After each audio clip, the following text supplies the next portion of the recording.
வெள்ளியாக இருந்தாலும் தங்கமாக இருந்தாலும் பங்குச்சந்தையாக இருந்தாலும் அந்த சிறு சிறு பகுதிகளாக தொடர்ந்து நீங்கள் இன்னும் முதலீடு பண்ணிக்கினே இருக்கலாம், தப்பு இல்லை. ஆனால் புதுசாக வரவங்க தங்கத்திலையோ வெள்ளிலையோ இப்போ நல்ல ஹையில் இருக்கு, அங்கே போய் மாட்டினீங்கன்னா பிரச்சனை நிறைய வரும். No compromise. உங்க சைடுலயும் எங்க சைடுலயும். It's a GT promise. நம்ம Manju groups in iSpot, a premium smart plot community. Anuj styles ரகங்கள் பலவிதம், ஒவ்வொன்றும் உலகத்தரம். நம்முடைய பங்குச்சந்தைகள் 26,000 தாண்டி ஆல் டைம் ஹையை தாண்டி போகணும்னு சொன்னால் ஒரே ஒரு விஷயம் தான் நடக்கணும். அமெரிக்காவுக்கும் இந்தியாவுக்கும் இருக்கின்ற வர்த்தக ஒப்பந்தம் அது கையெழுத்தாக வேண்டும். அது ஓரளவுக்கு இந்தியாவுக்கு சாதகமாக இருக்க வேண்டும். இது நடந்ததுனால் பங்குச்சந்தைகள் கண்டிப்பா மேல போறதுக்கு வாய்ப்புகள் இருக்குது. தங்கம் கொடுத்த ரிட்டர்ன் எனக்கு தெரிஞ்சு அடுத்த 5 வருஷத்துக்கு பங்குச்சந்தை கொடுக்குமான்னா டவுட்டா தான் இருக்குது.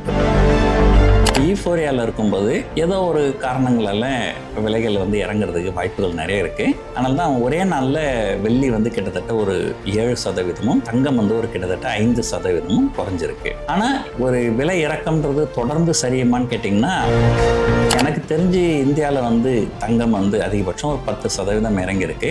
அதுக்கு மேலே பெருசாக இறங்கினதா எனக்கு தெரியல. வெள்ளி கொஞ்சம் கூடுதலாக கூட இறங்கும். அது ஹை வாலடைல் மெட்டல், ப்ரீஷியஸ் மெட்டல்னு சொல்லுவாங்க. வெள்ளி கொஞ்சம் 15-20% கூட இறங்குறதுக்கு வாய்ப்புகள் இருக்கு. ETF நிறைய பேர் முதலீடு பண்ணாங்க. இப்போ கரெக்ஷன் ஆனோட எல்லாருக்கும் ஒரு பயம் வருது. இந்த டைம் இந்த கரெக்ஷனை பயன்படுத்தி இது விற்க வேண்டிய டைமா இல்லை வாங்க வேண்டிய டைமா? சிறு முதலீட்டாளர்கள் வெள்ளியை தவிர்த்துறது நல்லது.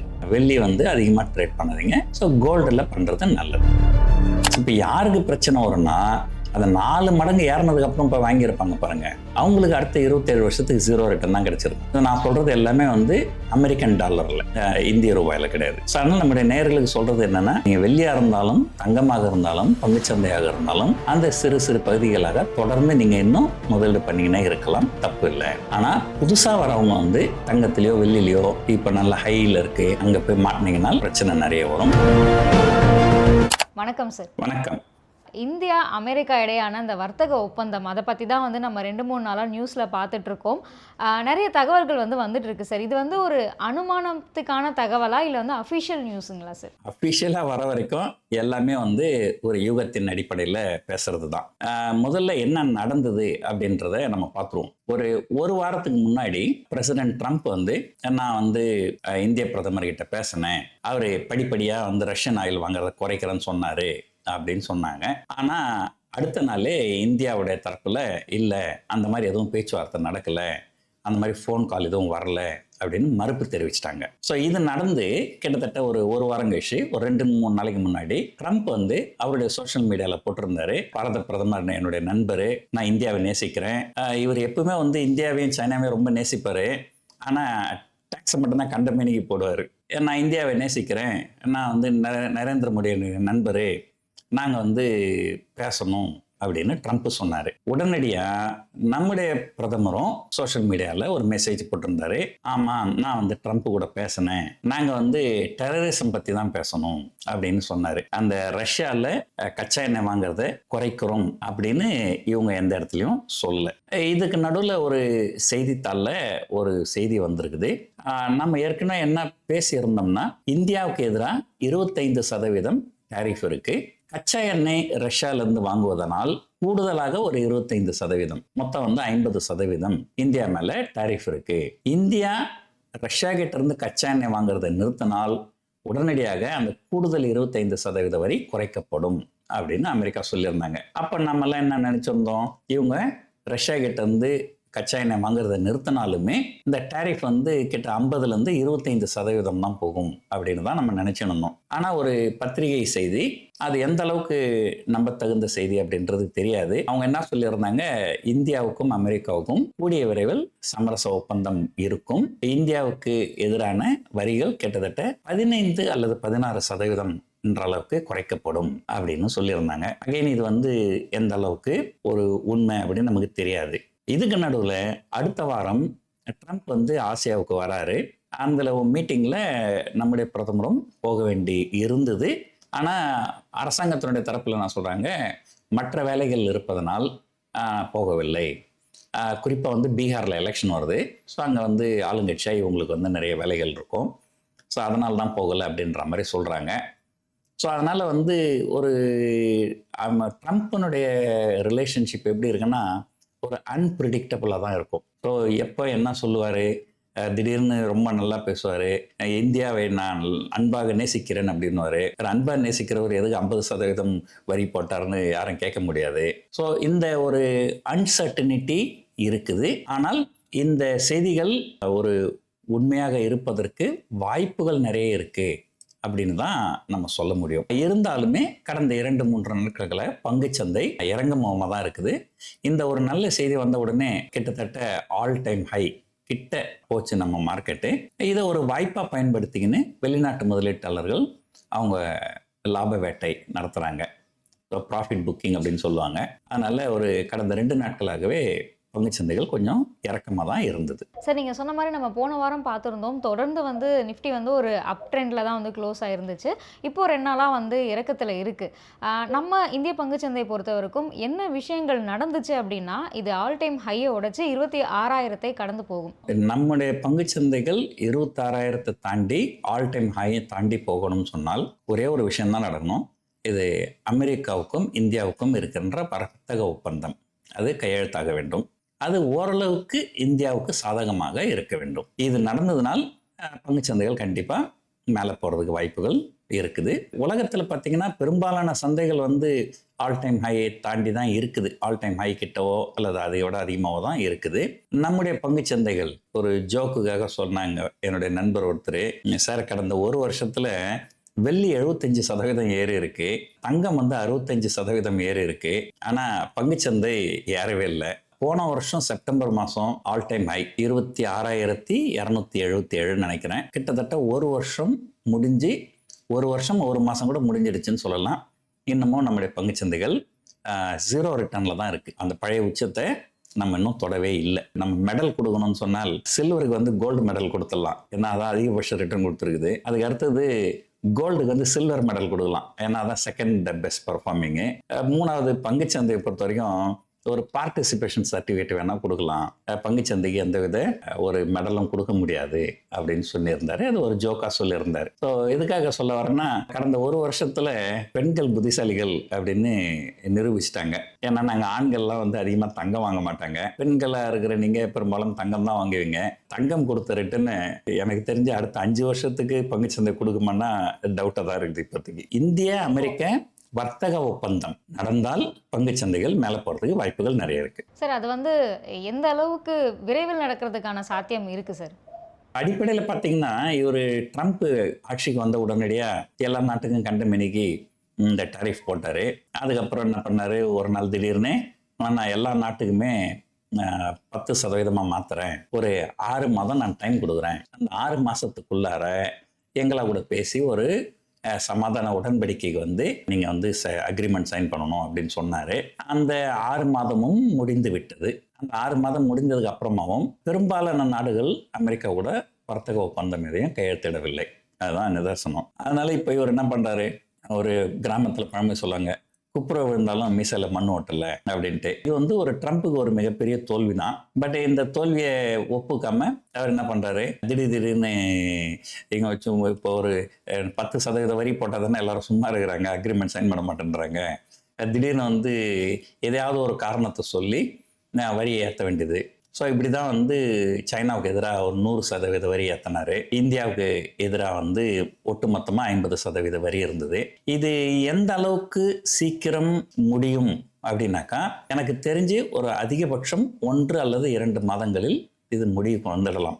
ஏன்னு சொன்னால், இவங்க நாள் பட இழுக்க நம்முடைய தொழிலதிபர்களுக்கு நஷ்டம். திருப்பூரில் இந்த பின்னல் ஆடை ஏற்றுமதி அதெல்லாம் ஒரு பெரிய அளவில் பாதிப்பு நடந்திருக்கு. பட் நமக்கு ஒரு பக்கம் நஷ்டமாக இருந்தாலும் அமெரிக்க நுகர்வோர்களுக்கும் இது வந்து ஒரு மிகப்பெரிய நஷ்டம்தான். ஸோ வரிகள் அதிகமாக பொருட்களின் விலை அதிகமாகும். பொருட்களின் விலை அதிகமாச்சினால் பொதுமக்களுடைய கோபம் அரசாங்கத்து பக்கம் திரும்பும். அதனால் ஒரு கூடிய சீக்கிரம் ஒரு சில வாரங்களில் இந்த ஒரு முடிவுக்கு வந்துடும். ஏன்னா ஏற்கனவே அப்போ அப்படியே சில செய்திகள்லாம் வர ஆரம்பிச்சிருச்சு. ஒரு கிராமத்தில் பழமை சொல்லுவாங்க, யானை வரும் பின்னே மணி ஓசை வரும் முன்னே அப்படின்வாங்க. அந்த மாதிரி இந்த ஒரு கடைசி கட்டத்தை நெருங்குது, அக்ரிமெண்ட் சைன் ஆகிறதுக்கு உண்டான வாய்ப்புகள் பிரகாசமாக இருக்குதுன்றது தான் இந்த மாதிரியான சில யூகத்தின் அடிப்படையில் வருகின்ற செய்திகள்லாம் காமிக்குது. அதுதான் இப்போ இந்திய பிரதமர், அமெரிக்க பிரசிடென்ட்டு இவங்களுடைய சோஷியல் மீடியா போஸ்ட்லாமும் அதை தான் காமிக்குது. ஸோ எனக்கு தெரிஞ்சு டிசம்பர் எண்டுக்குள்ளார இந்தியாவுக்கு எதிரான இந்த வர்த்தகம் ஒப்பந்தம் கையெழுத்தாகிவிடும் தான் தோணுது. பார்ப்போம் என்ன நடக்குதுன்ட்டு. சரி, இப்போது நம்ம நிஃப்டி ஆல் டைம் ஹை போகணும் அப்படின்னா இன்னொரு முக்கியமான விஷயம் பார்த்தோம் அப்படின்னா நம்ம வந்து எஃப்ஐயோட முதலீடு சார். நம்ம போன வாரம் பார்த்துருந்தோம், திரும்ப வந்து எஃப்ஐ முதலீடுகள் வந்து அதிகரிச்சிருக்கு அப்படின்னு. கடந்த வாரம் பொறுத்த வரைக்கும் அந்த ஸ்டாண்ட் எப்படி இருந்தது? ஓரளவுக்கு அவங்க செல் பண்ணுறதை நிறுத்தியிருந்தாங்க, கொஞ்சமாக பயம் பண்ணாங்க.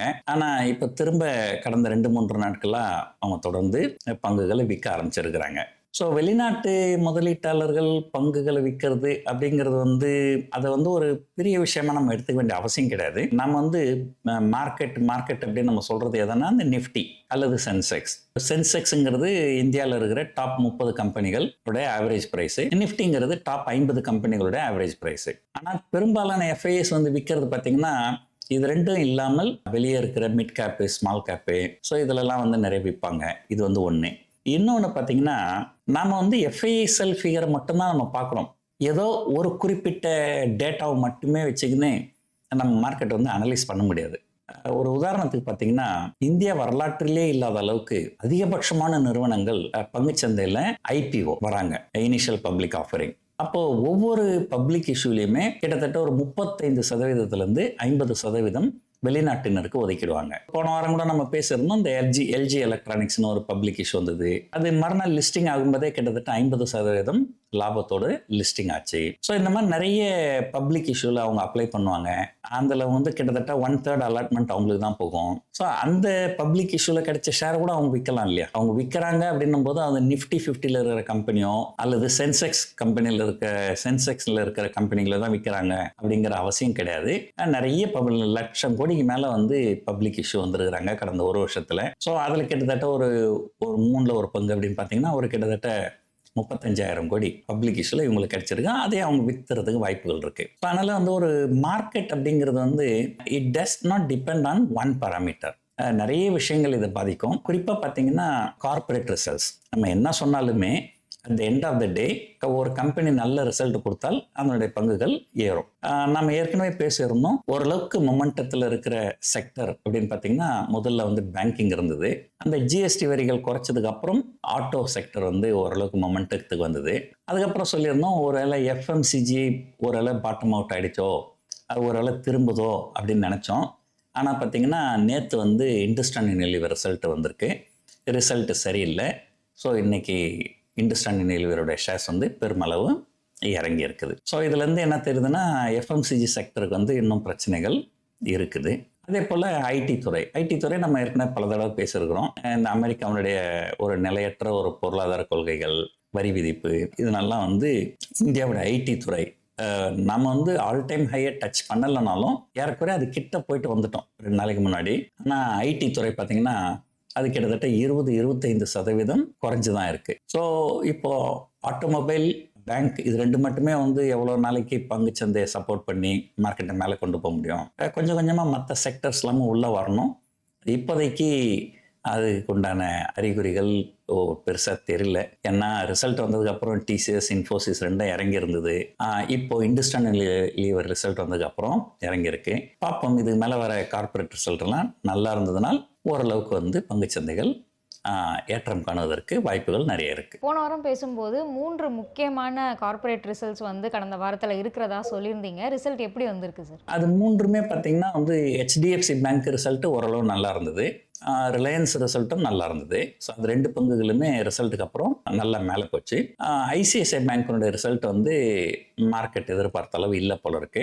அதுக்கப்புறம் அது வந்து கொஞ்சம் ப்ராஃபிட் புக்கிங் வந்தது. ஸோ ஆக மொத்தத்தில் 3 கம்பெனியில் 2 கம்பெனி வந்து எதிர்பார்த்ததை விட நல்ல ரிசல்ட்டும், ஒரு கம்பெனி எதிர்பார்த்ததோட குறைவாகவும் ரிசல்ட்டை கொடுத்ததுனால போன வாரம் பங்குச்சந்தைகள் நல்லா தான் இருந்தது. போன வாரத்தை கம்பேர் பண்ணும்போது இந்த வாரம் கொஞ்சம் ஏற்றத்தோடு தான் இருந்தது. பட் கடந்த 2 நாட்களில் வந்த ப்ராஃபிட் புக்கிங்னால ரொம்ப இறங்கிட்டு ஒன்றும் க்ளோஸ் டு க்ளோஸ் பேஸில் ஒன்றும் பெரிய மூவ்மெண்ட் இல்லாமல் தான் க்ளோஸ் ஆகிருக்கு. சார், நீங்கள் மொமெண்டம் செக்டர்ஸ் பற்றி நீங்கள் சொன்னீங்க. பேங்கிங் செக்டர் நம்ம வந்து கடந்த வாரம் பேசும்போதும் பார்த்தோம். ஆனால் இன்றைக்கி பார்த்தீங்கன்னா பேங்கிங் செக்டர் வந்து லோவில் தான் இருந்திருக்கு. அதே மாதிரி ஐடி வந்து நம்ம லோவில் இருந்திருக்கு அப்படின்னு பார்த்தோம். கடந்த 2 நாட்களாக வந்து ஐடி செக்டர் வந்து கொஞ்சம் ஹை அப்படிங்கிற அளவில் முடிஞ்சிருக்கு. இந்த 2 நாளில் என்ன சேஞ்ச் நடந்தது சார் இந்த குறிப்பிட்ட 2 செக்டர் பொறுத்த வரைக்கும்? ஃபர்ஸ்ட் வந்து பேங்கிங் செக்டர் பொறுத்த வரைக்கும் அது ஒரு ப்ராஃபிட் புக்கிங் தான் சொல்லணும்.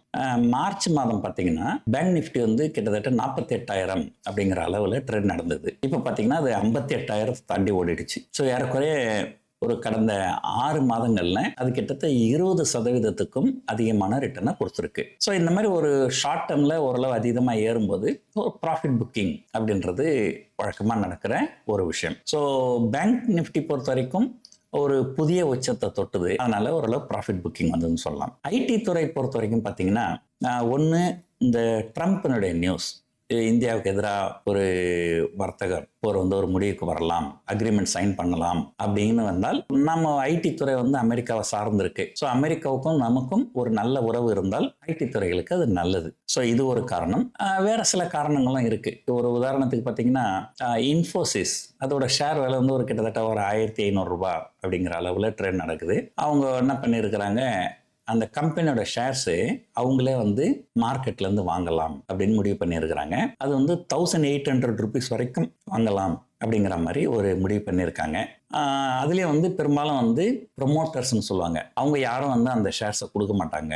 ஏன்னா இப்போ 1,500 ரூபாயில் என்ன ட்ரேட் நடக்குது, 1,800 ரூபான்னு வச்சுங்களேன், நம்ம கொடுத்துடலாம் நமக்கு தோணும். ஆனால் அவங்க கொடுக்க மாட்டோம் அப்படின்னு சொல்லியிருக்காங்க. அதனால வந்து ரீட்டைல் இன்வெஸ்டர்ஸ்க்கு ஒரு கொஞ்சம் அக்செப்டன்ஸ் ரேஷியோன்னு சொல்லுவாங்க, கொஞ்சம் அதிகமான பணம் கிடைக்கிறதுக்கு வாய்ப்பு இருக்கு அப்படின்னு. அதனால வந்து நேற்று பார்த்தீங்கன்னா இன்ஃபோசிஸ் கிட்டத்தட்ட ஒரு 5% ஏற்றம் கட்டிருந்தது. ஸோ ஐடி துறை வந்து பெருசாக மேலே போகலைனாலும் ஓரளவு பாட்டம் அவுட் ஆயிடுச்சு அப்படின்னு தான் தோணுது. ஸோ அதனால வந்து ஐடி துறை பங்குகள் வந்து ஓரளவுக்கு வந்து பாட்டம் அவுட் ஆயிடுச்சு.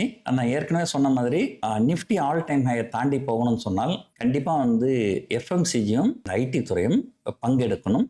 இப்போதைக்கு அது பாட்டம் அவுட் ஆயிருக்கு. ஆனால் ஒரு பெருசாக மொமெண்டம் வந்து இன்னும் அதில் ஸ்டார்ட் ஆகலை அப்படின்னு தான் நம்ம சொல்ல முடியும். கடந்த வாரம் வந்த ரிசல்ட்ஸில் வேற ஏதாவது முக்கியமான ரிசல்ட்ஸ், நல்ல ரிசல்ட்ஸ் கம்பெனிகள் வந்து கொடுத்துருக்கா சார்? இல்லை, போன வாரம் பார்த்தீங்கன்னா உங்களுக்கு தீபாவளி லீவு இல்லைங்களா? ஸோ அதனால் வந்து பெருசாக எந்த கம்பெனியும் வரல. இது வரைக்கும் வந்த நிறுவனங்கள் வந்து எல்லாமே வந்து ஓரளவுக்கு எதிர்பார்த்ததோட கொஞ்சம் கூடுதலாகவோ அல்லது கொஞ்சம் குறைவாகவோ தான் வந்திருக்குது. ஸோ அதனால ஒன்று பெரிய தாக்கம் எதுவும் இல்லை. இதுக்கு மேலே வந்து முக்கியமான நிறுவனங்கள் எல்லாம் வந்தாச்சு. ஸோ இதுக்கு மேலே வந்து அந்த செகண்ட் ரேங்க் கம்பெனிஸ்லாம் நிறைய வந்து பார்மசூட்டிக்கல், மற்ற இதில் ஆட்டோ, இதெல்லாம் வந்து நிறைய வரும். இண்டெக்ஸ் ஹெவி வெயிட்ஸ் பெரும்பாலும் பார்த்தீங்கன்னா HDFC bank, ICICI bank, axis bank, Reliance industries இதெல்லாம் ரிசல்ட் வந்தாச்சு. இதே மேலே ஆட்டோ கம்பெனிஸ்லாம் வரும். ஸோ அது ஒரு ரிசல்ட்டாக வர வர ஒட்டுமொத்த ஒரு பொருளாதாரத்தினுடைய பிரதிபலிப்பு நமக்கு ஓரளவுக்கு தெரிய வரும். இதுக்கு மேலே வர நிறுவனங்கள்லாம் நல்ல ரிசல்ட் கொடுத்தால் அந்த ஸ்டாக்ல மேலே போக ஆரம்பித்தால் சென்டிமெண்ட் இன்னும் கொஞ்சம் நல்லா இருக்கும். 26,000க்கு மேலே டிசம்பர் மாதத்துக்குள்ளார க்ளோஸ் ஆகும் அப்படின்னு நம்ம நம்பலாம். தங்கம், வெள்ளி சார், நம்ம வந்து தொடர்ந்து ஒவ்வொரு வாரமும் பேசிகிட்டு இருக்கோம். போன வாரம் கூட நீங்கள் வந்து இந்த யூஃபோரியா பற்றி சொல்லியிருந்தீங்க நம்ம நேயர்களுக்காக. கரெக்டாக நம்ம சொல்லி அடுத்த வாரத்துக்குள்ளாகவே பார்த்தீங்கன்னா தங்கம் விலையும் சரி வெள்ளி விலையும் சரி ஒரு இறக்கத்தை வந்து பார்த்துருக்கு. இது எல்லாருமே கெஸ் பண்ணது சார். இது வந்து ஓடிட்டே இருக்குது. எனக்கோ ஒரு நாள் இது வந்து கொஞ்சம் இறக்கத்தை சந்திக்கும் அப்படின்னு நம்ம கெஸ் பண்ணோம். ஆனால் அது கெஸ் பண்ண இறக்கம் தானா இது, இல்லை இது வந்து ஒரு ஷார்ட் டேர்ம் தானா, இன்னும் இறக்கம் இருக்குமா? இல்லை, நம்ம வந்து நம்ம ஏற்கனவே பேசியிருந்தோம். பெசிமிசம், ஸ்கெப்டிசிசம், ஆப்டிமிசம், ஈஃபோரியா அப்படின்னு பேசியிருந்தோம். அப்போ நான் சொல்லியிருந்தேன் கண்டிப்பாக இது வந்து ஈஃபோரியாவில் தான் இருக்குது. இப்போ ஈஃபோரியாவில் இருக்கும்போது ஏதோ ஒரு காரணங்களால் விலைகள் வந்து இறங்குறதுக்கு வாய்ப்புகள் நிறைய இருக்குது. அதனால தான் ஒரே நாளில் வெள்ளி வந்து கிட்டத்தட்ட ஒரு 7%, தங்கம் வந்து ஒரு கிட்டத்தட்ட 5% குறைஞ்சிருக்கு. ஆனால் ஒரு விலை இறக்கம்ன்றது தொடர்ந்து சரியுமான்னு கேட்டிங்கன்னா அது வாய்ப்புகள் ரொம்ப குறைவு. ஸோ எனக்கு தெரிஞ்சு இந்தியாவில் வந்து தங்கம் வந்து அதிகபட்சம் ஒரு 10% இறங்கியிருக்கு. அதுக்கு மேலே பெருசாக இறங்கினதா எனக்கு தெரியல. வெள்ளி வந்து கொஞ்சம் கூடுதலாக கூட இறங்கும். அது வந்து ஹை வாலட்டைல் மெட்டல், ப்ரீஷியஸ் மெட்டல்னு சொல்லுவாங்க. வெள்ளி கொஞ்சம் 15-20% கூட இறங்குறதுக்கு வாய்ப்புகள் இருக்குது. ஆனால் தங்கம் பொறுத்த வரைக்கும் ஒரு 10% இறங்கலாம் அதிகபட்சம். அது ஏற்கனவே ஒரு கிட்டத்தட்ட ஒரு 5% இறங்கிடுச்சு. அதனால் இன்னும் அதிகபட்சமான ஒரு 5% இறங்கலாம். அதுக்கு மேலே பெருசாக இறங்குறதுக்கு வாய்ப்புகள் கிடையாது. நீங்கள் தங்கத்தில் முதலீடு பண்ணணும்னு நினச்சிங்கன்னா இந்த ஒரு கரெக்ஷனை ஒரு வாய்ப்பாக பயன்படுத்தி முதலீடு பண்ணலாம், தப்பு இல்லை. வெள்ளி சார், நிறைய பேர் வந்து இப்போ ரீசெண்ட் டேஸில் இந்த சில்வர் ETF நிறைய பேர் முதலீடு பண்ணாங்க. இப்போ வந்து கரெக்ஷன் ஆனோடனே எல்லாருக்குமே ஒரு பயம் வருது. இந்த டைம் வந்து இந்த கரெக்ஷனை பயன்படுத்தி இது வந்து விற்க வேண்டிய டைமா இல்லை வந்து வாங்க வேண்டிய டைமா? வெள்ளி அப்படின்னு பார்த்தீங்கன்னாங்க, அது வந்து ஒரு என்ன சொல்கிறது, ஒரு ஹை வாலட்டைல். இதில் வந்து அறுதிட்டு நம்மளால் சொல்ல முடியாது இது வாங்க வேண்டிய நேரமாக விற்க வேண்டிய நேரமான்னு சொல்லிட்டு. ஒரு உதாரணத்துக்கு சொல்கிறேன் பாருங்கள். போன வாரத்துக்கு முன் வாரம் மும்பையில் சென்னையிலலாம் வெள்ளி வாங்க போயிருக்கிறாங்க சிலர். அந்த கடையில் அது என்ன விலைப்பட்டியலோ அந்த விலைப்பட்டியலோட ஒரு கிலோவுக்கு கூடுதலாக 20,000 ரூபாய் கேட்டிருக்கிறாங்க. கூடுதலாக 20,000 ரூபாய் கொடுத்து தான் நிறைய பேர் வெள்ளியை வந்து வாங்கியிருக்கிறாங்க. அது என்ன ஆச்சு, இந்த கடந்த ஒரு வாரத்தில் வெள்ளி வந்து ஒரு கிட்டத்தட்ட 10% விலை இறங்கிடுச்சு. இந்த ப்ரீமியம் அது அப்போ வந்து வெள்ளி வந்து ஒரு கிட்டத்தட்ட ஒரு கிலோ 2 லட்சம் இருந்தது. அப்போ 2,20,000 ரூபாய்க்கு வாங்கியிருக்கிறாங்க நிறைய பேர். ஸோ அந்த ப்ரீமியமும் இப்போ சுத்தமாக காலி ஆகிடுச்சு. ப்ளஸ் ஒரு 10% இறங்கிடுச்சு. ஸோ போன வாரத்துக்கு முன் வாரம் வந்து இந்த 10% ப்ரீமியம் கொடுத்து வாங்கியிருந்தாங்கன்னா ஒரே வாரத்தில் இப்போ அவங்க கிட்டத்தட்ட ஒரு 20% நஷ்டத்தில் இருப்பாங்க. அது ஒரு மிகப்பெரிய நஷ்டம். ஸோ அதனால் வந்து சிறு முதலீட்டாளர்கள் வெள்ளியை தவிர்த்துறது நல்லது. வெள்ளியை வந்து அதிகமாக ட்ரேட் பண்ணாதீங்க. ஸோ கோல்டில் பண்ணுறது நல்லது. அது வந்து ஓரளவுக்கு வெள்ளியை கம்பேர் பண்ணும்போது கோல்டு வந்து ஓரளவு ஸ்டேபிளான மெட்டல். அதனால் வெள்ளியில் அது வந்து ஒரு அதிகமான ஒரு யூக பேர வணிகம், ஸ்பெக்குலேஷன் சொல்லுவாங்க. அதில் வந்து ஸ்பெக்குலேஷன் வந்து ரொம்ப நிறைய இருக்கும். அதனால் அதை அவாய்ட் பண்ணிடுறது நல்லது. சார், இப்போது ஒரு கன்ஃபியூஸ்டான ஸ்டேட்டில் வந்து இன்வெஸ்டர்ஸ் இருக்காங்க அப்படின்னே வச்சுக்கலாம். ஏன்னா நிஃப்டி எப்போ ஆல் டைம் ஹை போகும், ஒரு பக்கம் கோல்டு ரேட் ஏறுது இறங்குது, சில்வர் ரேட் ஏறுது இறங்குது. இப்போ முதலீட்டாளர்களாக இந்த ஒரு டைமில் என்ன மாதிரியான டெசிஷன்ஸ்லாம் எடுக்கணும், இதெல்லாம் வந்து எடுக்க வேண்டாம்? பொதுவாகவேங்க இன்வெஸ்டர்ஸ் அப்படின்னு சொன்னாலே நீங்கள் வந்து ஒரு ஷார்ட் டேர்மில் என்ன நடக்குது அப்படின்றத நீங்கள் பார்க்கக்கூடாது. நீங்கள் வந்து ஒரு லாங் டேர்மில் இருந்தீங்கன்னால் உங்களுக்கு எல்லா அசட் கிளாஸுமே ஓரளவுக்கு லாபம் தான் கொடுக்கும். ஒரு உதாரணத்துக்கு பார்த்தீங்கன்னா 1980 தங்கம் 6 மாதங்களில் 4 மடங்கு உயர்ந்தது. ஆனால் அதுக்கு அடுத்து வந்த 27 ஆண்டு காலத்துக்கு அது ஏறவே இல்லை. அடுத்த 27 ஆண்டு காலத்துக்கு என்ன ரிட்டர்ன் கொடுக்கணுமோ அதை வந்து முதல் 4 வருஷத்துலேயே கொடுத்துடுச்சு. இப்போ யாருக்கு பிரச்சனை வரும்னா, அதை 4 மடங்கு ஏறினதுக்கு அப்புறம் இப்போ வாங்கியிருப்பாங்க பாருங்க, அவங்களுக்கு அடுத்த 27 வருஷத்துக்கு 0 ரிட்டர்ன் தான் கிடைச்சிருக்கும். நான் சொல்றது எல்லாமே வந்து அமெரிக்கன் டாலரில், இந்திய ரூபாயில் கிடையாது. ஸோ அதனால் நீங்கள் வந்து ஒரு எஸ்ஐபி மாதிரி தொடர்ந்து பங்குகளில் முதலீடு பண்ணியிருந்தாலோ, அல்லது தொடர்ந்து வெள்ளியில் முதலீடு பண்ணியிருந்தாலோ, அல்லது தொடர்ந்து தங்கத்தில் முதலீடு பண்ணியிருந்தாலோ அதை நீங்கள் நிறுத்த வேண்டிய அவசியம் கிடையாது. ஓவர் லாங்கர் பீரியட் ஆஃப் டைமில் உங்களுக்கு ஓரளவுக்கு ரிட்டர்ன் வந்துடும். ஆனால் இப்போது எதுவுமே இது வரைக்கும் முதலீடு பண்ணாமல் இப்போ நல்ல ஒரு வெள்ளி விலை ஏறிடுச்சுங்க, இன்னும் ஏறுமா, இப்போ போய் படத்தை முதலீடு பண்ணலாமா அப்படிலாம் பண்ணிங்கன்னா நஷ்டமாகிறதுக்கு வாய்ப்புகள் நிறைய இருக்குது. ஸோ அதனால் நம்முடைய நேயர்களுக்கு சொல்கிறது என்னென்னா, நீங்கள் வெள்ளியாக இருந்தாலும் தங்கமாக இருந்தாலும் பங்குச்சந்தையாக இருந்தாலும் நீங்கள் ஏற்கனவே தொடர்ந்து சிறு சிறு பகுதிகளாக முதலீடு பண்ணின்னு வந்திருந்தீங்கனால் அந்த சிறு சிறு பகுதிகளாக தொடர்ந்து நீங்கள் இன்னும் முதலீடு பண்ணிக்கினே இருக்கலாம், தப்பு இல்லை. ஆனால் புதுசாக வரவங்க வந்து தங்கத்திலையோ வெள்ளிலையோ இப்போ நல்ல ஹையில் இருக்குது, அங்கே போய் மாட்டினீங்கனால் பிரச்சனை நிறைய வரும். இப்போ பங்குச்சந்தை வந்து இந்த ஆண்டே பார்த்தீங்கன்னா நிஃப்டி வந்து கிட்டத்தட்ட 21,750 லெவலுக்கு போச்சு. அங்கேருந்து இப்போ கிட்டத்தட்ட 26,000 வந்திருக்கு.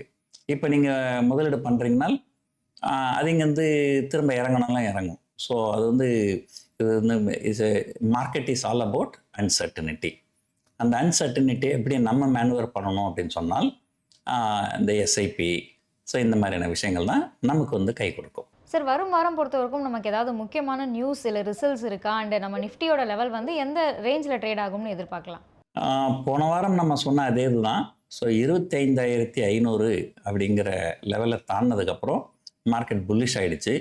அதனால் அந்த 25,500 அப்படிங்கிறதே ஒரு நல்ல சப்போர்ட்டாக இருக்கும். ரெசிஸ்டன்ஸ் பார்த்தீங்கன்னா 26,000 அப்படிங்கிறது அது ஒரு ரவுண்ட் ஃபிகர் சைக்காலஜிக்கல் ரெசிஸ்டன்ஸ் தான் சொல்லுவாங்க. உங்களுடைய ஆக்சுவல் ரெசிஸ்டன்ஸ் எங்கே இருக்குனாக்கா அந்த ஆல் டைம் ஹை 26,277, நம்ம ஒரு தோராயமாக 26,300ன்னு வச்சுப்போம். அப்போது நிஃப்டி வந்து அடுத்த ஒரு வாரத்துக்கு பார்த்தீங்கன்னா 25,500லேருந்து 26,300 வரைக்கும் ட்ரேட் நடக்கிறதுக்கு வாய்ப்புகள் நிறைய இருக்குது.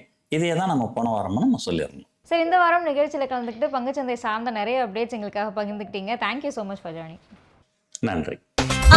No compromise. உங்க சைட்லயும் எங்க சைட்லயும். It's a GT promise. நம்ம Manju groups in iSpot, a premium smart plot community. Anuj tiles ரகங்கள் பலவிதம் ஒவ்வொன்றும் உலகத்தரம்.